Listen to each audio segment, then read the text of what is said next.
बच्चों इस क्लास में हम लोग एनसीईआरटी के एक्सरसाइज 1.2 का क्वेश्चन नंबर 6 सॉल्व करेंगे। रीड किया जाए क्वेश्चन को। लेट ए 1 2 3, ए एक सेट आपको दिख रहा है जिसमें 3 एलिमेंट हैं 1 2 3, और एक सेट है बी जिसमें दिख रहा है 4 5 6 7।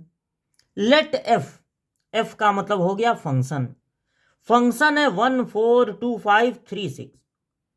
जो फंक्शन दिया गया है वो ऑर्डर्ड पेयर के टर्म में है 1 4 2 5 3 6। B a function from A to B, show that f is 1 1।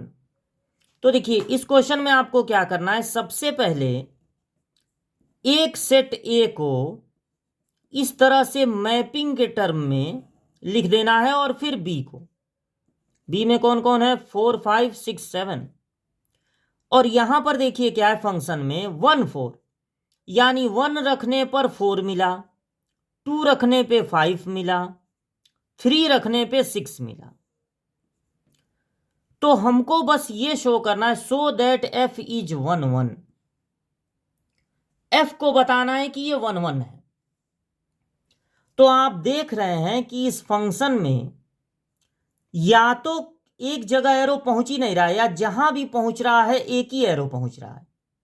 तो ऐसे फंक्शन को 1 1 कहते हैं। देखने में तो ये बिल्कुल पता चल गया कि 1 1 है, लेकिन आप इसका आंसर क्या लिखेंगे?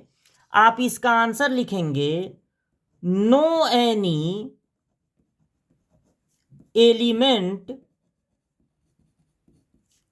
Of codomain. जहां एरो पहुंचता है उसको कहते हैं codomain. Has more than 1 pre image.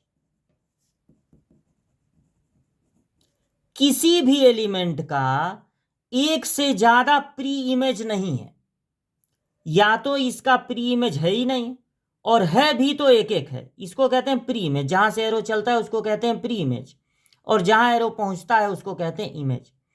तो आप कहेंगे no any element of codomain has more than 1 pre image, therefore it is 1 1 function. इसलिए ये क्या है 1 1 फंक्शन है।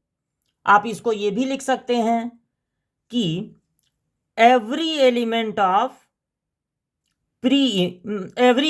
of codomain has unique pre-image।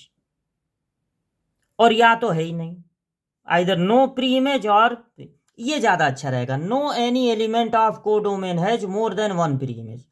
किसी भी एलिमेंट का एक से ज्यादा प्री इमेज नहीं है, या तो है ही नहीं और या तो एक ही ठो है, इसलिए ये 1 1 फंक्शन है।